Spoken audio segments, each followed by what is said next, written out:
The morning sun cast long shadows across the dusty main street of Cedar Ridge as Dr. Eleanor Whitmore stepped down from the stagecoach, her medical bag clutched tightly in her gloved hand.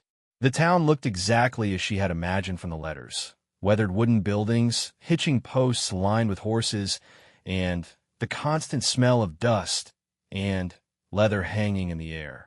She had traveled nearly 1,000 miles from Boston to reach this remote corner of Colorado territory, drawn by desperate pleas for a doctor willing to serve the growing mining community. Eleanor adjusted her dark blue traveling dress and surveyed the scene before her. Men in wide-brimmed hats paused their conversations to stare at her with undisguised curiosity. Women peered from behind shop windows, whispering among themselves. It was clear that the arrival of a female doctor was causing quite a stir in Cedar Ridge. "Doc Whitmore, I presume?" A gruff voice spoke behind her. Eleanor turned to see a portly man with a sheriff's badge pinned to his vest approaching with what appeared to be forced politeness. His weathered face bore the kind of skeptical expression she had grown accustomed to encountering in her profession. "Dr. Whitmore, yes," she replied firmly, extending her hand in greeting. Sheriff Morrison hesitated before taking her hand in a brief, awkward shake. "Welcome to Cedar Ridge, ma'am. Though, I gotta say, when we sent word back east for a doctor, we were expecting, well, a man." Eleanor finished for him with a slight smile. "I understand your surprise, Sheriff, but I assure you my credentials are quite legitimate. I graduated from Boston University Medical School and have been practicing for 3 years. The sheriff nodded slowly, though his expression remained doubtful. "Well, I reckon we'll see about that. Mrs. Patterson over at the boarding house has a room ready for you. She's the one with the yellow dress, standing by the general store there." Eleanor followed his gesture to see a middle-aged woman watching their exchange with keen interest. She thanked the sheriff and made her way across the street, her boots clicking against the wooden sidewalk. The boarding house was a modest 2-story building with a hand-painted sign reading Patterson's Rooms hanging above the front door. "Dr. Whitmore, I presume," Mrs. Patterson said as Eleanor approached. Her tone was neutral, but her eyes held the same skepticism Eleanor had seen in the sheriff's face.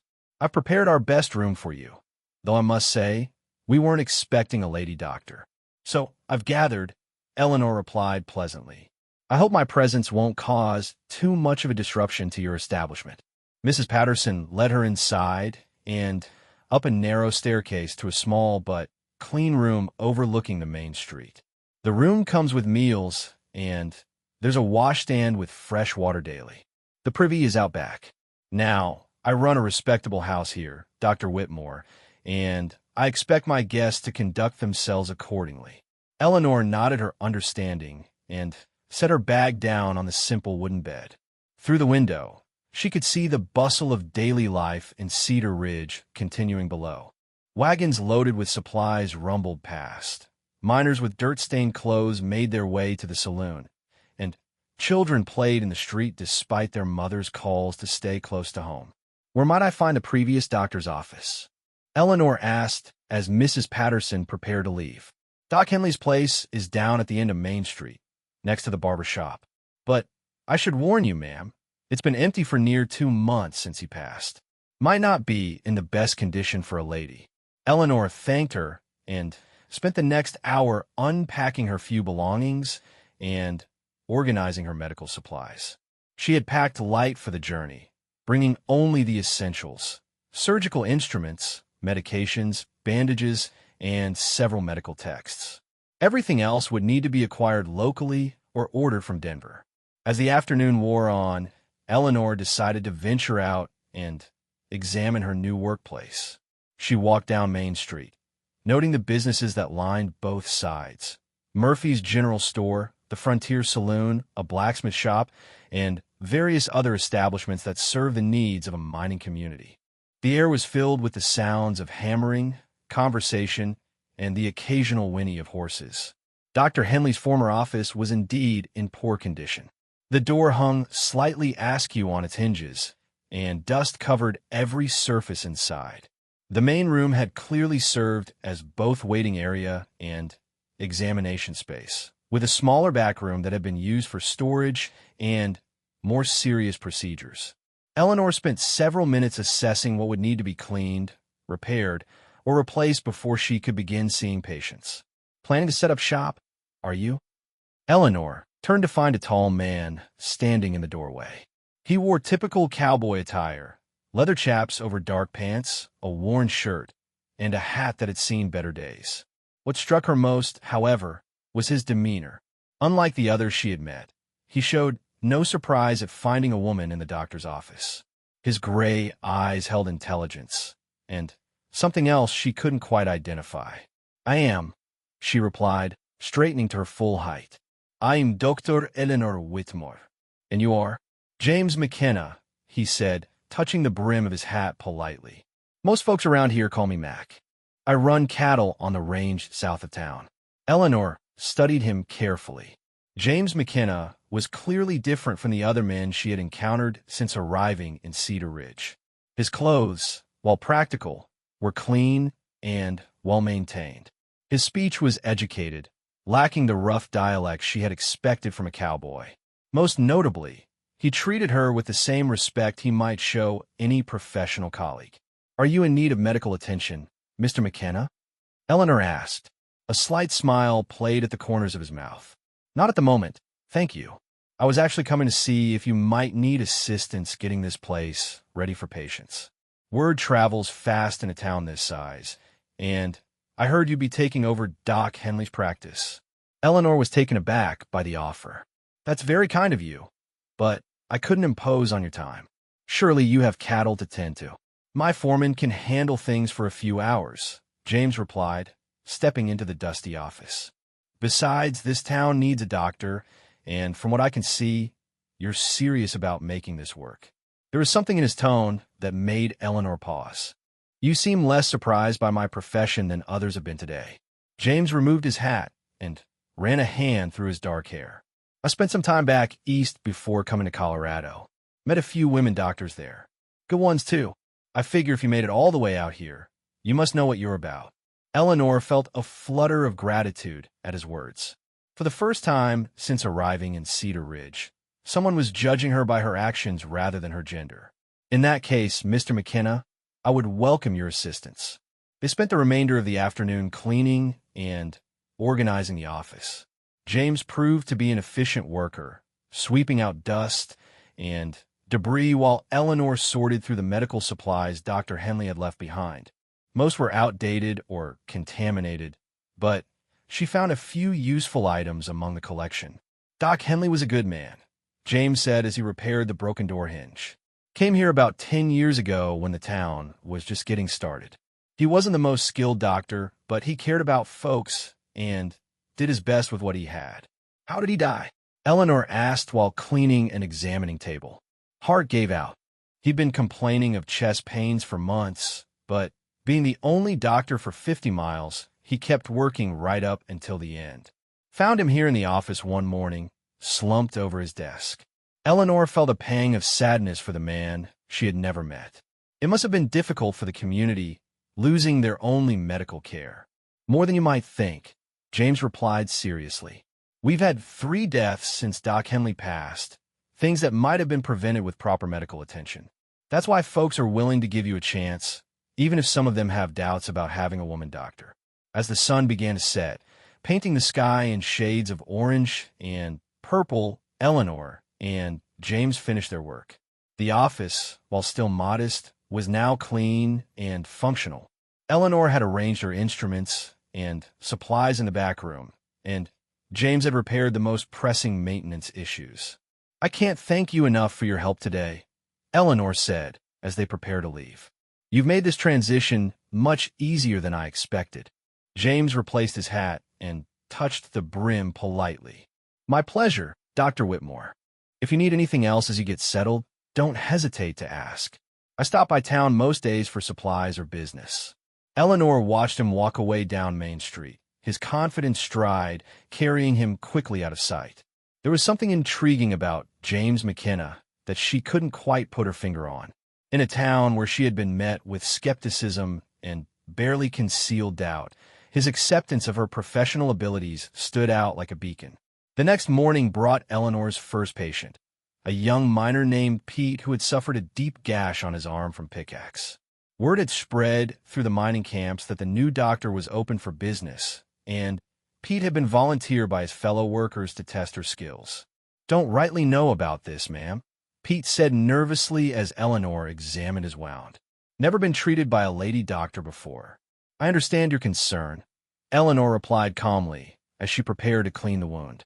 "But I assure you, the human body doesn't change based on the gender of the person treating it." She worked efficiently, cleaning the gash thoroughly before beginning to suture it closed. Her hands were steady and, sure, each stitch placed with precision. Pete watched in fascination as she worked, his initial nervousness gradually replaced by something approaching respect.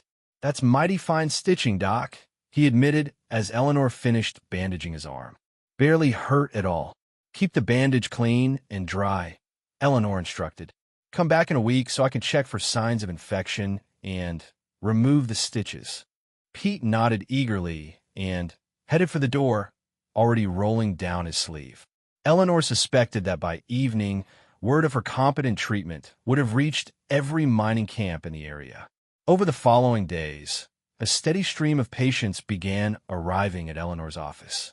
Minor injuries were most common: cuts, burns, sprains, and the occasional broken bone.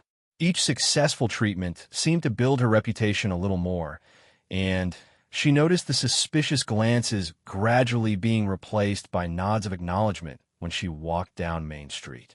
It was during her 4th day in Cedar Ridge that Eleanor encountered her first serious emergency. She was updating patient records when the office door burst open and Sheriff Morrison rushed in, his face pale with concern. "Doc, we need you at the Murphy place right now," he said urgently. "Their little girl took a bad fall from the barn loft.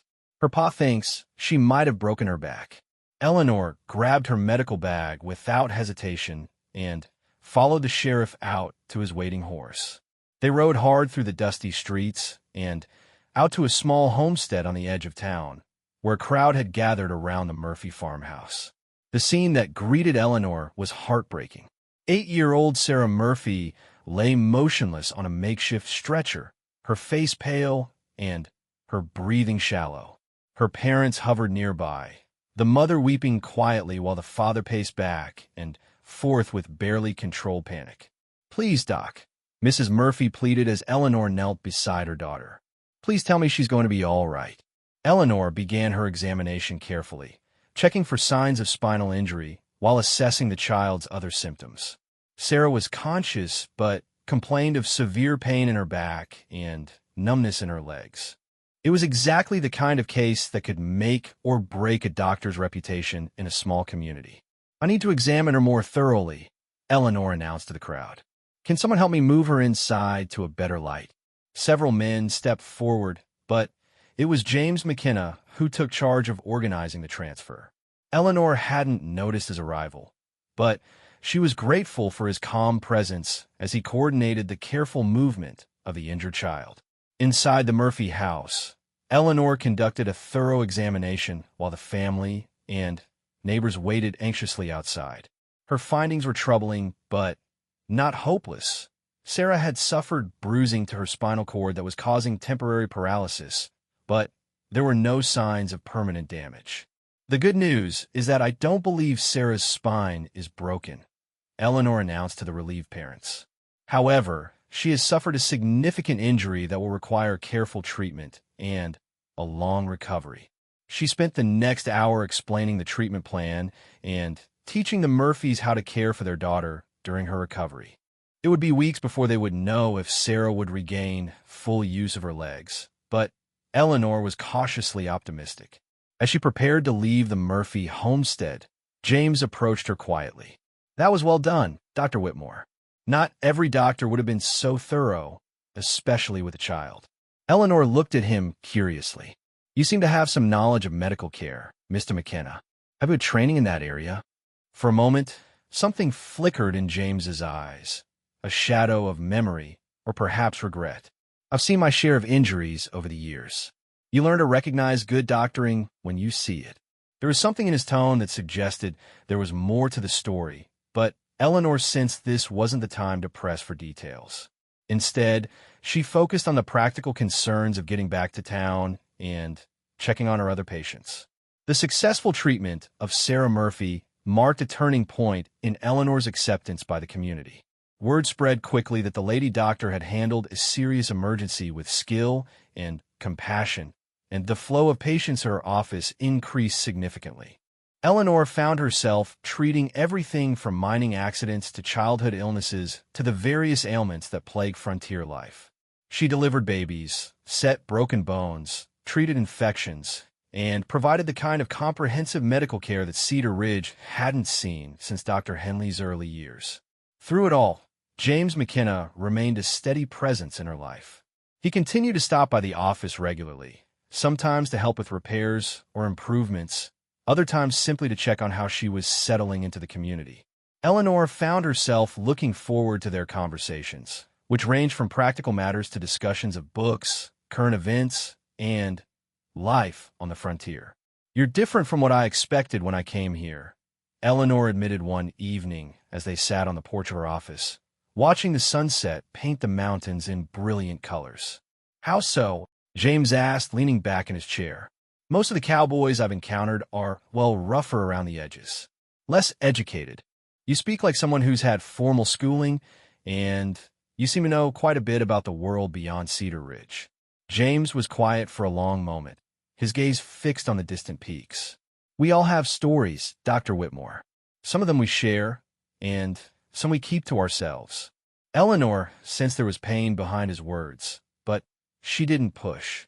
Everyone who came to the frontier was running from something or toward something new. She had her own reasons for leaving the comfortable life she had known in Boston, and she respected others' right to their privacy. As the weeks passed, Eleanor's practice continued to grow. She had treated nearly everyone in Cedar Ridge at least once, and her reputation was spreading to the surrounding mining camps and ranches. The skepticism that had greeted her arrival was gradually being replaced by respect and even affection. It was during this period of growing success that Eleanor received an unexpected visitor. She was treating a miner for a persistent cough when Mrs. Patterson knocked on the office door, her face flushed with excitement. "Dr. Whitmore, there's a gentleman here to see you. Says he's from Denver and has important business to discuss." Eleanor finished with her patient and went to the front room, where a well-dressed man in an expensive suit waited with his hat in his hands.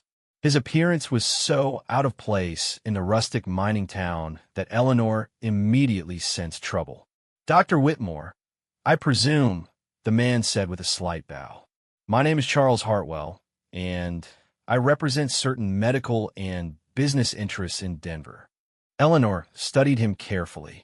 Charles Hartwell had the look of a man accustomed to getting his way through money and influence rather than honest work. His soft hands and pale complexion marked him as someone who spent his time in offices and boardrooms rather than under the open sky. "What can I do for you, Mr. Hartwell?" Hartwell smiled,